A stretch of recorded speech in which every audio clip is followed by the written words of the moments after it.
ಅಸ್ಲಾಂ ವಲೈಕುಮ್, ಜೈ ಭೀಮ್. ಇವತ್ತಿನ ದಿವಸ social democratic party of India ವತಿಯಿಂದ ಬಿಜಾಪುರಲ್ಲಿ ಒಂದು ಪತ್ರಿಕಾ ಘೋಷಣೆಯನ್ನು ಕರೆದಿದ್ದೀವಿ. ಅದರಲ್ಲಿ ನಾನು ಅತಾವುಲ್ಲಾ ದರಾಕ್ಷಿ SDPI ಜಿಲ್ಲಾ ಅಧ್ಯಕ್ಷ ಮತ್ತು ನಮ್ಮ ಸಿಟಿ ಅಧ್ಯಕ್ಷ ಉಮರ್ ಖಾನ್ ಪಠಾಣ ಮತ್ತು ನಮ್ಮ ಡಿಸ್ಟಿಕ್ ಮೆಂಬರ್ ಮುನಾಫ್ ಪಠಾಣ್ ಅವರು ಇದರಲ್ಲಿದ್ದಾರೆ. ಮತ್ತು ನಾನು ಬಂದಿದ್ದವರು ಮೀಡಿಯಾದವರಿಗೆ ಸ್ವಾಗತಿಸ್ತೀನಿ. ಇವತ್ತಿನ ದಿವಸ ಕಾರಣ ಏನಪ್ಪ ಅಂತಂದ್ರೆ ಕರೆಯೋದು, ನಮ್ಮ Bijapur M L A Yatnal Basavanagouda Patil Yatnal ರವಿವಾರ ದಿವಸ ಏನಿದೆ ರಾಮನವಮಿ ಅವಸರನಲ್ಲಿ ಅಲ್ಲಿ ಅವನಿಗೆ ಕರೆದಿದ್ರು. ಅಲ್ಲೇ ಅವರು ಯಾವತ್ತೂ ಅವರು ಹೊಲಸಬಾಯದಿಂದ ಯಾವತ್ತೂ ಈ ರಾಜ್ಯದಲ್ಲಿ ಒಂದು ವಾತಾವರಣವನ್ನು ಕೆಡಿಸೋದಂತಾನೆ ಮಾತಾಡ್ತಾನೆ. ಅದರಲ್ಲಿ ಮತ್ತು ಇವರು ಮುಸಲ್ಮಾನರ ಬಗ್ಗೆ ಮುಸಲ್ಮಾನ ಸಮಾಜದ ಬಗ್ಗೆ ಒಂದು ಕೆಟ್ಟ ಹೇಳಿಕೆಯನ್ನು ಇವರು ಮಾತಾಡಿದ್ದಾರೆ.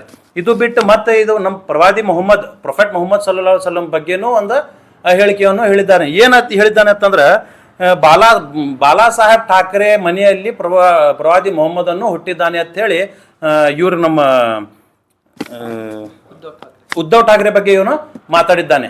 ಆ ಉದ್ಧವ್ ಠಾಕ್ರೆ ಬಗ್ಗೆ ಮಾತಾಡಲಿ, ಅದ್ರ ಬಾಲಾ ಸಾಹೇಬ್ ಠಾಕ್ರೆ ಬಗ್ಗೆ ಮಾತಾಡಲಿ, ಅವ್ರದ್ದು ಏನು ಪರ್ಸನಲ್ ಇದೆ, ನಾ ಅದರಲ್ಲಿ ಮಾತಾಡಲ್ಲ. ಆದ್ರೆ ಅಲ್ಲೇ ಆ ಮನೆಯಲ್ಲಿ ಆ ಊರಲ್ಲಿ ಇದರಲ್ಲಿ ನಿಮ್ಮ ಸ್ಪೀಚಲ್ಲಿ ಮೊಹಮ್ಮದ್ ಸಲ್ಲಲ್ಲಾಹು ಅಲೈಹಿ ವಸಲ್ಲಂದು ಹೆಸರು ತಗೊಳ್ಳೋದು ಏನು ನಿಮ್ಗೆ ಜರೂತು? ಈ ಇಂಟೆನ್ಷನ್ ಏನಿತ್ತು ನಿಮ್ದು? ಯಾವತ್ತು ನಿಮ್ದು ಸ್ಪೀಚದಲ್ಲಿ ನೀವು ಎದಕ್ಕೆ ಹೋಗಿದ್ದೀರಿ? ನಿಮ್ಗೆ ಎದಕ್ಕೆ ಕರೆದಿದ್ರು? ರಾಮನವಮಿ ಅವಸರ ಅಂತಂದ್ರೆ ಭಗವಾನ್ ರಾಮ ಹುಟ್ಟಿದ ದಿವಸ ಅದು. ಆ ದಿವಸಲ್ಲಿ ನೀವು ಅಲ್ಲಿ ಭಗವಾನ್ ರಾಮದ ಲಿಟ್ರೇಚರ್ ಅವ್ರದ ಇದು ತಿಳಿಸೋದು ಬಿಟ್ಟ ನೀವು ಅಲ್ಲಿ ಬಂದು ಮುಸಲ್ಮಾನರದ ಹೆಸರು ತೋತಿರತ್ತಂದ್ರೆ ನಿಮ್ಮ ಸಲುವಾಗಿ ಮುಸಲ್ಮಾನರೇ ಭಗವಾನ್ ಆ ಥರ ನಮ್ಗೆ ಅನಿಸ್ತೈತಿ. ಯಾಕಂದ್ರೆ ಯಾವುದೋ ಜಾತಿದು ಒಂದು ಮನುಷ್ಯ ಮಾತಾಡ್ಬೇಕಂತಂದ್ರ ಯಾವತ್ತು ಮೊದಲೊಂದು ಭಗವಾನ್ದ ಹೆಸರು ತಗೋತಾನೆ. ಅವ ಬಿಟ್ಟು ನಮ್ಮ ಬಿಜಾಪುರ ಮೇಲೆ ಎಲ್ಲಾರ್ದು ಬಿಟ್ಟು ಬದಲೇ ಮುಸಲ್ಮಾನರದ ಹೆಸರು ತಗೋತಾನಂತಂದ್ರೆ ನಿಮ್ಗೆ ಮುಸಲ್ಮಾನರೇ ದೇವರು ಒಂದು. ಇಲ್ಲಿಕಂದ್ರೆ ನಿಮ್ಮ DNA ಟೆಸ್ಟ್ ಮಾಡಬೇಕು. ಯಾಕಂತಂದ್ರೆ ನಿಮ್ಗೆ ಮುಸಲ್ಮಾನರ ಹೆಸರು ನಿಮ್ಮ ಬಾಯಿಗೆ ಟ್ಯಾಗ್ ಬರ್ತೈತಿ. ಈ ಟ್ಯಾಗ್ ನಿಮ್ಗೆ ಪಾಕಿಸ್ತಾನ ಬಗ್ಗೆ ಪ್ರೇಮದ, ನೀವು ಯಾಕೆ ಪಾಕಿಸ್ತಾನ ಬಗ್ಗೆ ಇಟ್ಟು ಮಾತಾಡ್ತೀರಿ? ಮತ್ತು ಅಲ್ಲಿ ಹುಬ್ಳಿಯಲ್ಲಿ ಕರ್ದಾರತ್ತಂದ್ರೆ ಎಂಥ ಮನುಷ್ಯ ಕರ್ದಾರ ಅದನ್ನು ಒಂದಲ್ಲಿ ವಿಚಾರ ಮಾಡ್ರಿ ನೀವು. ಈ ಮನುಷ್ಯನ ಮೇಲೆ ಪಾಕಿಸ್ತಾನದ ಧ್ವಜ ಏರಿಸೋದಂತ ಕೇಸ್ನು ಕೂಡ ಇತ್ತು. ಅಂಥ ಮನುಷ್ಯಾಗ ನೀವು ಕರೆದ ರಾಮನವಮಿದ ಸ್ಪೀಚ್ ಮಾತಾಡಕ್ಕೆ ಹಚ್ತಿರತ್ತಂದ್ರೆ ನಿಮ್ದು ನಾ ಏನು ಹೇಳ್ಬೇಕು, ಬುದ್ಧಿ ಅಂದ್ರೆ ನಿಮ್ಮ ಸರಿ ಇಲ್ಲ ಅಂದಾಗ ಗೊತ್ತಾಕೈತಿ. ಮತ್ತು ಇವ ನಮ್ಮ ಬಿಜಾಪುರ MLA ಅದರಲ್ಲಿ ಅಲ್ಲಿ ಹೋಗಿ ವಾತಾವರಣ ಕೆಡ್ದಂಥದ್ದು ಮಾತಾಡೋಣ. ಅಂಥ ಮಾತಾಡಿದ್ರು ಪೊಲೀಸ್ ಡಿಪಾರ್ಟ್ಮೆಂಟ್ ಏನು ಮಾಡ್ತಾ ಇದೆ ನಮ್ದೊಂದು ಪ್ರಶ್ನೆ. SP ಸಾಹೇಬ್ರ ಸೋಮೋಟೋ ಕೇಸ್ ಇವನ ಮೇಲೆ ಯಾಕೆ ಮಾಡಿಲ್ಲ ನಮ್ದೊಂದು ಪ್ರಶ್ನೆ. ಅದು ಬಿಟ್ಟು ಇಡೀ ರಾಜ್ಯ ಸರ್ಕಾರಿಗೆ ಇವ ಬದಮಾಶ್ ಸೋಯ್ ಮಕ್ಕಳ್ರ ಅಂತ ಹೇಳಿ ಬೈದಾನೆ, ಇಡೀ ಲೀಡರ್ಸ್ ಇವ ಬೈದಾನ. ಡಿಪಾರ್ಟ್ಮೆಂಟ್ನು ಆಕ್ಷನ್ ಮೋಡಲ್ಲಿ ಬಂದಿಲ್ಲ. ರಾಜ್ಯ ಸರ್ಕಾರದಲ್ಲಿ ಕೂತಿದ್ದವರು CM ಸಿದ್ದರಾಮಯ್ಯ ಸಾಹೇಬರು ಮತ್ತು DK ಶಿವಕುಮಾರ್ ಸಾಹೇಬರು ಮತ್ತು ನಮ್ಮ MB ಪಾಟೀಲ್ ಸಾಹೇಬರು ಅವರು ಆಕ್ಷನ್ ಮೋಡಲ್ಲಿ ಬಂದಿಲ್ಲ. ಯಾಕೋ ಏನು ಇದರಲ್ಲಿ ನಿಮ್ದು ಪ್ರೇಮ ಇದೆ ಇವ್ರ ಕೈಲಿ ನೀವು ಬಯಸ್ಕೊಂಡು ಸುಮ್ಮಿರ್ತಿರತ್ತಂದ್ರೆ ಏನು ನಿಮ್ದು ಇದರಲ್ಲಿ ಭಾಗಿದೆ ಅನ್ನೋದು ನಮ್ಗೆ ಕ್ಲಿಯರ್, ನಮ್ಗೆ ಸಂಶಯ ಅದ ಇದರಲ್ಲಿ ನಿಮ್ದು. ಯಾಕಂತಂದ್ರೆ ಯಾವತ್ತು ಇಲ್ಲಿ ಮುಸಲ್ಮಾನ ಸಮಾಜಿಗೆ ಒಂದು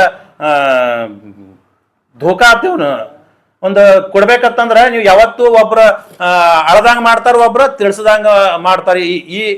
ಈ ನಮೂನೆ ನಡೆದೈತಿ ಬಿಜಾಪುರಲ್ಲಿ. ಈ ನಮೂನೆ ಮಾಡಿ ನೀವು ಬಿಜಾಪುರ ಜನರಿಗೆ ಏನದ ಹುಚ್ಚನ್ನು ಮಾಡ್ತಾ ಇದ್ದೀರಿ. ನಮ್ದು ಒಂದು ಹುಬ್ಳಿಯಲ್ಲಿ ನಮ್ಮ party leader district vice president ಬರೇ ಒಂದು ಪ್ಲೇ ಕಾರ್ಡ್ ಹಿಡ್ದ ಸೈಲೆಂಟ್ ಪ್ರೊಟೆಸ್ಟ್ ಮಾಡಿದ್ರು ಕೂಡ ಅವ್ರ ಮೇಲೆ FIR ಮಾಡಿ ಅವ್ರಿಗೆ ಅರೆಸ್ಟ್ ಮಾಡಿದ್ರು ಇವರು. ಆದ್ರೆ ಇಲ್ಲಿ ಒಂದು ಸಮಾಜಿಗೆ ಒಂದು ಕಮ್ಯುನಿಟಿಗೆ ಟಾರ್ಗೆಟ್ ಮಾಡಿ 2 ತಾಸು ಕಂಟಿನ್ಯೂ ಬೊಗಳನಲ್ಲಿ ಆದ್ರೂ ಕೂಡ ಇವನ್ಗೆ ಏನದ ಡಿಪಾರ್ಟ್ಮೆಂಟ್ದವ್ರು ಆಕ್ಷನ್ ತಗೊಂಡಿಲ್ಲ. ಯಾಕೆ? ನೀವು ಬಾಬಾ ಸಾಹೇಬ್ ಅಂಬೇಡ್ಕರ್ ಅವ್ರ ಸಂವಿಧಾನ ನೀವು ಓದಿಲ್ಲ ಏನೋ ಡಿಪಾರ್ಟ್ಮೆಂಟ್ದವರು?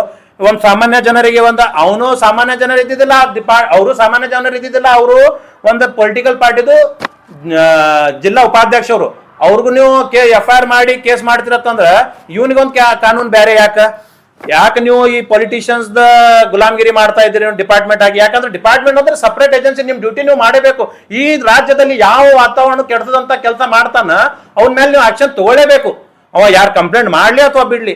ನಿಮ್ ಕಡೆ ನೀವು ಯಾಕೆ ಸೋಮೋಟೋ ಕೇಸ್ ಫೈಲ್ ಮಾಡಿಲ್ಲ? ಸೋಮೋಟೋ ಕೇಸ್ ನಿಮ್ಗೆ ಫೈಲ್ ಮಾಡೋಕ್ಕಾಗಿಲ್ಲ ಅಂದ್ರೆ ನಮ್ಮ ಕಡೆಯಿಂದ ನಾವು ಕಂಪ್ಲೇಂಟ್ ಕೊಡಾಕತ್ತೀವಿ. ನೀವು ಕಂಪ್ಲೇಂಟ್ ಕೂಡ ಇಲ್ಲಿ ಇನ್ನ ತಗೊಳಕತ್ತಿಲ್ಲ. FIR ಮಾಡಬೇಕಾಗಿತ್ತು. ನಮ್ದು ಡಿಮಾಂಡ್ SDPI ಕಡೆಯಿಂದ. ನೀವು ಇವ್ರ ಮೇಲೆ ಏನು ಬಸವನಗೌಡ ಯತ್ನಾಳ್ ಏನ್ ಅದಲ್ಲ ಬಿಜಾಪುರ MLA, ಇವನ್ ಮ್ಯಾಗೆ FIR ಆಗ್ಬೇಕು, ಇವನಿಗೆ ಅರೆಸ್ಟ್ ಮಾಡಬೇಕು, ನಮ್ದೊಂದು ಡಿಮಾಂಡ್ ಇದೆ. ಮತ್ತು ಇದು ಬಿಟ್ಟು ಇವನು ಒಬ್ಬ ರಾಮನವಮಿ ಅವಸರನಲ್ಲಿ ಅಲ್ಲಿ ಹೈದರಾಬಾದಲ್ಲಿ ಒಬ್ಬ ಅದಾನೆ MLA, ಇವೊಬ್ಬ ಬಗಳುದು ರಾಮನವಮಿ ಅವಸರ ಎದಕ್ಕಿದೆ, ಏನ್ ಅದರದ್ದು ಉದ್ದೇಶ, ಏನು ಜನರಿಗೆ ಮೆಸೇಜ್ ಕೊಡಬೇಕು, ಏನ್ ತಿಳಿಸ್ಬೇಕು, ಏನ್ ಮಾತಾಡಬೇಕು ಅನ್ನೋದು ಇವ್ರಿಗೆ ಗೊತ್ತಿಲ್ಲ. ಇವ್ರ ಪರ್ಸನಲ್ ಆಗಿ ಪೊಲಿಟಿಕಲಿ ಒಂದು ಇಂಪ್ರೂವ್ಮೆಂಟ್ ಸಲುವಾಗಿ ಇವರು ಜನರಿಗೆ ಹುಚ್ಚು ಮಾಡ್ತಾ ಇದ್ದಾರೆ. ಇವರೊಂದು ಕರ್ನಾಟಕ ರಾಜ್ಯದಲ್ಲಿ ಒಂದು ಒಳ್ಳೆ ವಾತಾವರಣಕ್ಕೆ ಕೆಡಿಸದಂತ ಕೆಲಸ ಮಾಡ್ತಾ ಇದ್ದಾರೆ. ನಮ್ದು ಡಿಮಾಂಡ್ ಪೊಲೀಸ್ ಡಿಪಾರ್ಟ್ಮೆಂಟ್ದವ್ರಿಗೆ ಒಂದು ರಿಕ್ವೆಸ್ಟ್ SP ಸಾಹೇಬ್ರಿಗೆ, ಇವ್ರಿಗೆ ಇಮಿಡಿಯೇಟ್ ಆಗಿ FIR ಮಾಡಿ ಇವ್ರಿಗೆ ಅರೆಸ್ಟ್ ಮಾಡಬೇಕು.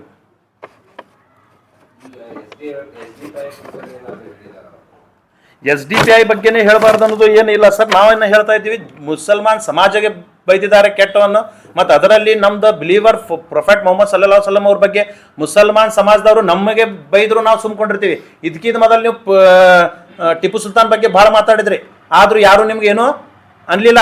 ಕೆಲವೊಬ್ರು ನಿಮ್ಗೆ ರಿಪ್ಲೈ ಕೊಟ್ರು, ಅಷ್ಟಕ್ಕೆ ಸುಮ್ಕೋತ್ರು. ಮತ್ತು ಔರಂಗಜೇಬ್ ಬಗ್ಗೆ ಮಾತಾಡಿದ್ರು, ಯಾರು ನಿಮ್ಗೆ ಏನು ಅನ್ಲಿಲ್ಲ. ಇವತ್ತು ಹೋಗಿ ನೀವು ಡೈರೆಕ್ಟ್ ಪ್ರೊಫೆಟ್ ಮೊಹಮ್ಮದ್ ಸಲ್ಲಲ್ಲಾಹು ಅಲೈಹಿ ವಸಲ್ಲಂ ಮ್ಯಾಗೆ ಮಾತಾಡ್ತಿರತ್ತಂದ್ರೆ ಇದು ನಾವು ಒಪ್ಕೊಳ್ಳೋದಂತ ಮಾತು ಇಲ್ಲ. ಇದ್ರ ಮ್ಯಾಗ ಇಮಿಡಿಯೇಟ್ ಆಗಿ ಆಕ್ಷನ್ ಆಗ್ಬೇಕು, ಇವ್ರಿಗೆ ಅರೆಸ್ಟ್ ಮಾಡಬೇಕು. ಇವರಲ್ಲಿ ಒಂದು ವಾತಾವರಣ ಕೆಡಿಸದಂತ ಮಾತು ಏನತ್ತಂದ್ರೆ, ಮುಸಲ್ಮಾನರಿಗೆ ಬೈದು ಹಿಂದೂ ಹುಲಿ, ನಾನು ಹಿಂದೂ ಪರವಾಗಿ ನಂದ ಒಂದು ಇದು ಇದೆ, ಭಾವನೆ ಇದೆ ಅಂತ ಹೇಳಿ ಇವ್ರ ಮಾತಾಡ್ಯಾರ. ಅಟ್ಟ ಹಿಂದೂ ಪರವಾಗಿ ನಿಮ್ದು ಭಾವನೆ ಇದ್ದಂದ್ರೆ 2-3 ದಿವಸ ಹಿಂದ ಅಯೋಧ್ಯೆಯಲ್ಲಿ ರಾಮ ಮಂದಿರಲ್ಲಿ ಒಂದು ದಲಿತ ಹುಡುಗಿದು ರೇಪ್ ಆಯ್ತು. ಎಲ್ಲ ಗೊತ್ತಿದೆ ಇವ್ರಿಗೆ, ಮೀಡಿಯಾದಾಗ ತೋರಿಸಿಲ್ಲ. ಮೀಡಿಯಾದವರು ವಕಫ್ ಹಿಂದ್ ಬಿದ್ದಿದ್ದಾರೆ, ಮೀಡಿಯಾದವರು ಯಾರು ತೋರಿಸಿಲ್ಲ. ಇದ್ದಿದೆ ಸ್ಟೇಟ್ ಮೀಡಿಯಾದವರು ತೋರಿಸಿಲ್ಲ. ಅವ್ರು ರೇಪ್ ಆಗಿತ್ತು, ಹುಡುಗಿ ಹಿಂದೂ ಇಲ್ಲೇನಾ? ಅಕ್ಕಿ ಬಗ್ಗೆ ಯಾಕೆ ಮಾತಾಡ್ಲಿಲ್ಲ? ಅಕ್ಕಿ ಬಗ್ಗೆ ನೀವು ಯಾಕೆ ಹೇಳಿಲ್ಲ? ಅವ್ರು ಯಾರು 6 ಜನರು ಕೂಡಿಸಿ ಆ ಹುಡುಗಿದು ರೇಪ್ ಮಾಡ್ಯಾರ, ಅವರಿಗೆ ಯಾಕೆ ಶಿಕ್ಷೆ ಆಗಿಲ್ಲ? ಅವ್ರ ಮೇಲೆ ಯಾಕೆ ಇನ್ನೂವರೆಗೆ FIR ಆಗಿಲ್ಲ? ನೀವು ಹಿಂದೂ ಹುಲಿ ಅಲ್ಲ, ನೀವು ಯಾವ ದಲಿತರಿಗೆ ನೀವು ಹಿಂದೂ ಇದು ಕನ್ಸಿಡರ್ ಮಾಡಂಗಿಲ್ಲ ಅಂದಂಗಾಯ್ತು ಇಲ್ಲ ನಿಮ್ಗೆ. ಯಾಕಂದ್ರೆ ನೀವು